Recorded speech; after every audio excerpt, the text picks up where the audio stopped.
Assalamualaikum warahmatullahi wabarakatuh. Memasuki alam kubur merupakan fase pertama setelah seseorang mengalami kematian. Sebuah alam baru yang disebut alam barzah dan dianggap paling menakutkan saat pertama kali kita terbangun atau sadar bahwa kita telah mati. Seseorang yang sudah mati akan merasa tak percaya jika ia sudah meninggalkan alam fana dan serasa bermimpi ketika di alam kubur. Digambarkan jika seseorang yang baru satu hari meninggal seperti mengalami mimpi jika dia belum mati, tetapi sebenarnya sudah memasuki alam barzah. Disebutkan ketika seseorang yang mengalami kematian dan kemudian memasuki alam kubur, maka pertama yang akan datang adalah malaikat mungkar dan nangkir. Kedatangan malaikat mungkar dan nangkir di alam kubur ini pun digambarkan dengan cukup menyeramkan bagi mereka yang banyak melakukan maksiat semasa hidup. Tetapi akan nampak menawan bagi mereka yang semasa hidupnya taat di jalan Allah. Ketika pertama kali berhadapan dengan manusia di alam kubur, maka ada 6 pertanyaan yang akan diajukan oleh malaikat mungkar dan nangkir. Adapun 6 pertanyaan di alam kubur ini menentukan perjalanan selanjutnya. Apakah dia akan di tempat bersama para nabi, ulama, dan umara di surga, atau justru memasuki neraka dan dihisab terlebih dahulu? Pertanyaan itu adalah yang pertama, man rabbuka, siapa Tuhanmu? Ma dinuka, apa agamamu? Man nabiyuka, siapa nabimu? Ma kitabuka, apa kitabmu? Aina kiblatuka, di mana kiblatmu? Dan yang keenam adalah man ikhwanuka, siapa saudaramu?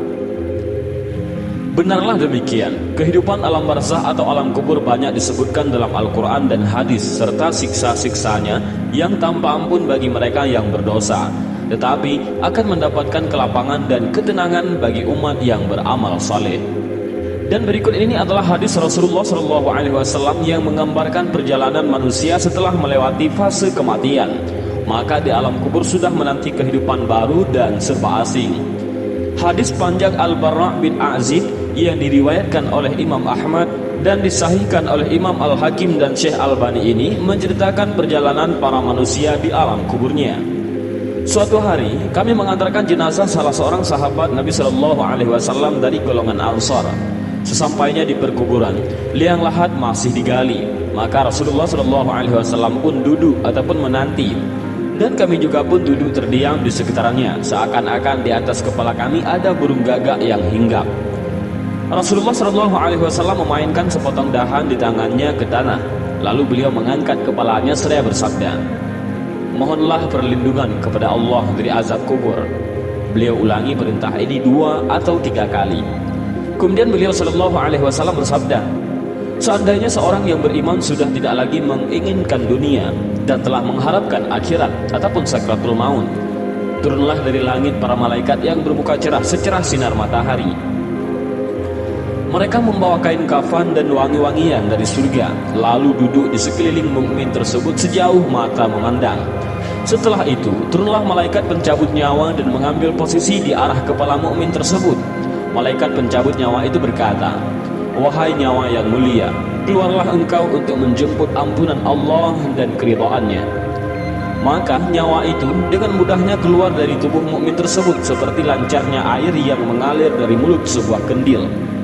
Lalu nyawa tersebut diambil oleh malaikat pencabut nyawa dan dalam sekejap mata diserahkan kepada para malaikat yang berwajah cerah tadi, lalu dibungkus dengan kafan surga dan diberi wangi-wangian darinya pula, hingga terciumlah bau harum seharum wangi-wangian yang paling harum di muka bumi. Kemudian nyawa yang telah dikafani itu diangkat ke langit.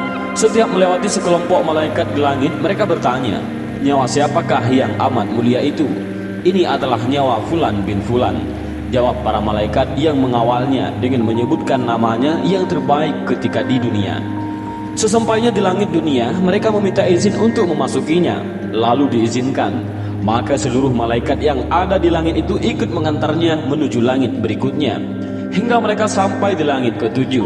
Di sanalah Allah berfirman, 'Tulislah nama hambaku ini dalam kitab Illiyin, lalu kembalikanlah ia ke jasadnya di bumi. Karena dirinya lah aku ciptakan mereka para manusia, dan kepadanya lah aku akan kembali, serta darinya lah mereka akan kubangkitkan.' Lalu nyawa tersebut dikembalikan ke jasadnya di dunia. Lantas datanglah dua orang malaikat yang memerintahkannya untuk duduk. Mereka berdua bertanya, "Siapakah Rabbmu?" "Rabbku adalah Allah," jawabnya. Mereka berdua kembali bertanya, "Apakah agamamu?" "Agamaku Islam," sahutnya. Mereka berdua bertanya lagi, "Siapakah orang yang telah diutus untuk kalian?" "Beliau adalah Rasulullah Shallallahu Alaihi Wasallam," jawabnya. "Dari mana engkau tahu?" tanya mereka berdua. "Aku membaca Al-Quran, lalu aku mengimaninya dan mempercayainya." Tiba-tiba terdengarlah suara dari langit yang menyeru, "Jawaban hambaku benar, maka hemparkanlah surga baginya, berilah dia pakaian darinya, lalu bukakanlah pintu ke arahnya.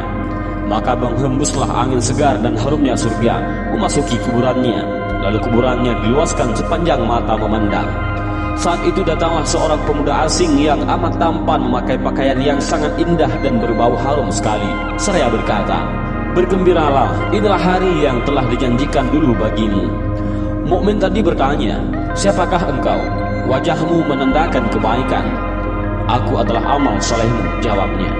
Si mukmin tadi pun berkata, "Wahai Rabbku, segerakanlah datangnya hari kiamat, karena aku ingin bertemu dengan keluarga dan hartaku." Adapun orang kafir, di saat dia dalam keadaan tidak mengharapkan akhirat dan masih menginginkan dunia, turunlah dari langit malaikat yang bermuka hitam sambil membawa kain mori kasar. Lalu mereka duduk di sekelilingnya.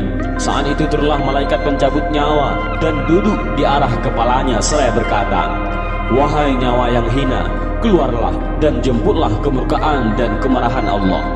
Maka nyawa orang kafir tadi berlarian di sekujur tubuhnya. Maka malaikat pencabut nyawa tadi mencabut nyawa tersebut dengan paksa, sebagaimana seseorang yang menarik besi beruji yang menempel di kapas basah. Begitu nyawa tersebut sudah berada di tangan malaikat pencabut nyawa, sekejap mata diambil oleh para malaikat bermuka hitam yang ada di sekelilingnya. Lalu nyawa tadi segera dibungkus dengan kain mori kasar. Tiba-tiba terciumlah bau busuk sebusuk bangkai yang paling busuk di muka bumi. Lalu nyawa tadi dibawa ke langit. Setiap mereka melewati segerombolan malaikat, mereka selalu ditanya, "Nyawa siapakah yang amat hina ini?" "Ini adalah nyawa Fulan bin Fulan," jawab mereka dengan namanya yang terburuk ketika di dunia. Sesampainya di langit dunia, mereka minta izin untuk memasukinya, namun tidak diizinkan. Rasulullah Shallallahu Alaihi Wasallam membacakan firman Allah Subhanahu Wa Taala, "Tidak akan dibukakan bagi mereka orang-orang kafir pintu-pintu langit, dan mereka tidak akan masuk surga sampai seandainya unta bisa memasuki lubang jarum sekalipun." Al-Quran Surah Al-A'raf ayat 40. Saat itu Allah berfirman, "Tulislah namanya di dalam sijjin di bawah bumi." Kemudian nyawa itu dicampakkan dengan hina. Rasulullah Shallallahu Alaihi Wasallam membacakan firman Allah Ta'ala, "Barang siapa mempersekutukan sesuatu dengan Allah, maka adalah ia seolah-olah jatuh dari langit lalu disambar oleh burung, atau diterbangkan angin ke tempat yang jauh." Al-Quran Surah Al-Hajj ayat 31. Kemudian nyawa tadi dikembalikan ke jasadnya, hingga datanglah dua orang malaikat yang menundukkannya seraya bertanya, "Siapakah Rabbmu?" "Aku tidak tahu," jawabnya. Mereka berdua kembali bertanya, "Apakah agamamu?" "Aku tidak tahu," sahutnya. Mereka berdua bertanya lagi, "Siapakah orang yang telah diutus untuk kalian?" "Aku tidak tahu," jawabnya. Saat itu terdengar seruan dari langit, "Hambaku telah berdusta, hamparkanlah neraka baginya dan bukakan pintu ke arahnya." Maka hawa panas dan bau busuk neraka pun bertiup ke dalam kuburannya. Lalu kuburannya dipres oleh Allah Subhanahu Wa Taala hingga tulang belulangnya pecah dan menancap satu sama lainnya. Tiba-tiba datanglah seorang yang bermuka amat buruk memakai pakaian kotor dan berbau sangat busuk seraya berkata, "Aku datang membawa kabar buruk untukmu. Hari ini adalah hari yang telah dijanjikan bagimu." Orang kafir itu seraya bertanya, "Siapakah engkau?" "Wajahmu menandakan kesialan." "Aku adalah dosa-dosamu," jawabnya. "Wahai Rabbku, janganlah engkau datangkan hari kiamat," suruh orang kafir tadi. Dan hadis panjang ini diriwayatkan oleh Ahmad dalam Al-Musnad dan disahihkan oleh Al-Hakim dalam Al-Mustadrak dan oleh Albani dalam kitab Ahkamul Janaiz. Dan itulah gambaran bagaimana kondisi seseorang yang sudah berada di alam kubur. Semua akan ditentukan lewat amal dan perbuatannya semasa hidup di dunia. Tentunya hal ini menjadi pelajaran bagi kita semua agar menjalankan perintah Allah dan menjauhi larangannya. Lantas bagaimana dan apa yang harus kita lakukan untuk menghadapi kematian? Maka perbanyaklah amal ibadah. Bahkan agar terbebas dari siksa alam kubur dan bisa menjawab 6 pertanyaan itu, selain menjalankan semua perintah Allah dan menjauhi segala larangan Allah, maka kita harus tetap memanjatkan doa. Dan ini adalah doa agar terlepas dari siksa alam kubur yang diajarkan oleh Rasulullah SAW, yaitu Allahumma inni a'udzubika min adzabil qabri wa min adzabin nar wa min fitnatil mahya wal mamati wa min fitnatil masiihid dajjal. Yang artinya adalah, ya Allah, aku berlindung kepadamu dari azab kubur, azab neraka, cobaan hidup dan mati, dan fitnah dajjal yang terhapus dari rahmat Allah. Dan inilah sedikit gambaran alam kubur dan 6 pertanyaan di alam kubur yang menentukan seseorang muslim bebas dari siksa menuju akhirat.